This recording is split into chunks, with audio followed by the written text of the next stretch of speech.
That little woman has been fed, spoon-fed oppression day after day after day after day, starting with the lie of the gender wage gap. And she sat there, and I'm going like, if I met you in a bar and that was like sentence 3, chances of me just walking away are just huge. We need powerful, strong, amazing women who make great points for themselves. We don't need these sort of feminist 4.0. They're pathetic and embarrassing. Who'd want to shag that? Oh, it gets worse every time I see it. As I say, we won't show it. We'll bleep it next time because it's awful to watch it.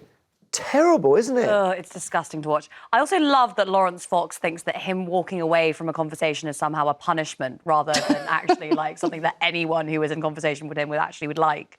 Yeah, it's abhorrent, isn't it? And it's not just, obviously, the fact that Laurence Fox has, again, said something terrible, because he's basically at this stage now in his career where it's over and he just thinks he just needs attention, basically, so he'll say anything for attention. It's also a question of the editorial standards and what was going on behind the scenes, because apparently now there's some suggestion that it was known that Laurence Fox was going to say something along those lines, and that wasn't kind of prevented. He did. There was a briefing which has emerged of what Laurence Fox was going to say. It didn't obviously use the phrases he used. It's often a thing. I mean, men are rude about women who are out of their league. This is what's going on here, right? And he couldn't even get near her in a bar.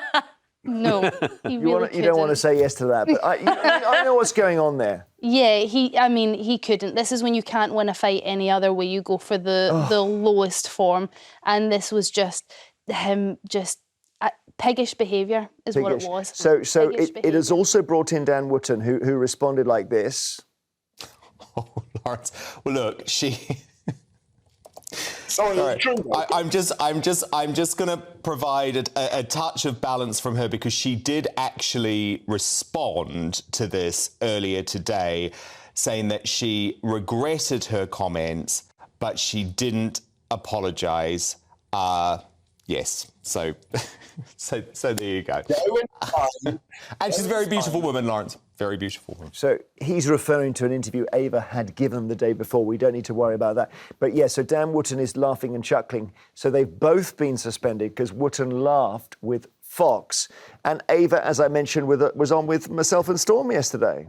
Yeah, I'm really hurt by it. I am. I'm shocked by it, actually. I'm shocked that it went out. And I'm shocked that... Actually, do you know, this is the sort of talk that you worry that men have about you when you're not in the room. There's always sort of a worry in the back of your mind, which is, are people actually interested in what I'm saying or what I'm doing, or are they just looking at me for physically? Dan Wootton later apologised for his behaviour on Twitter, but then Laurence Fox threw him under the bus because he tweeted, honesty is the best policy. He showed then a private conversation apparently between him and Wootton, where Fox says, making you giggle is my weekly joy, and then Wootton puts up the laughing emojis and says you can imagine them freaking out in the gallery, meaning the TV gallery of the studio. So what it suggests is that actually when Dan apologised, he wasn't sorry, Peter. That's what it implies, and GB News have suspended it. I mean, you have to deal with this, don't you? You're going to get a phone call on a phone in, and somebody says something completely inappropriate, and you've got to think in a second, how do I handle this? Well, you wouldn't smile and giggle, would you? Well, it's very difficult, isn't it? Callers have said what we might call inappropriate things. It's a bit different when it's a fellow presenter.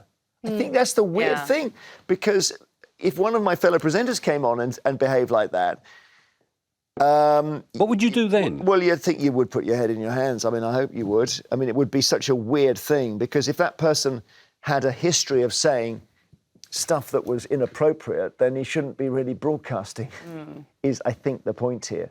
I'm guessing you think it's as bad as we do you? Oh, absolutely. Oh, God, yes. I mean, do you go on GB News? I go on every channel. Would you say, no, I'm not going on until you get rid of that pair? No, I wouldn't, because I don't believe in...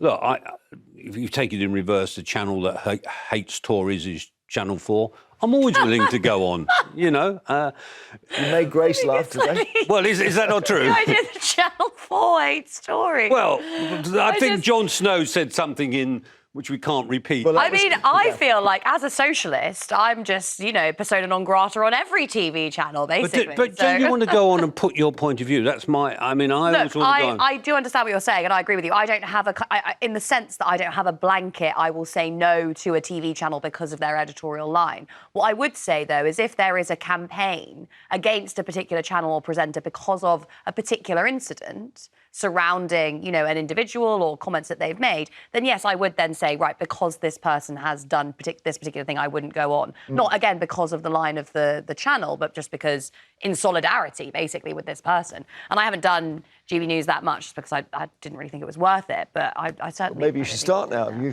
I should start now. I wonder what Laurence Fox would say about me. Yeah. If he's ever on air again. We had one where a guy on GB News, and I can't remember his name, but he looks like he's got a dead squirrel on his head. And he did a big takedown of me with, my name on the screen. And I didn't really mind. But then his agent rings the show and says he loves the show and can he stand in for Jeremy? And the editor just said...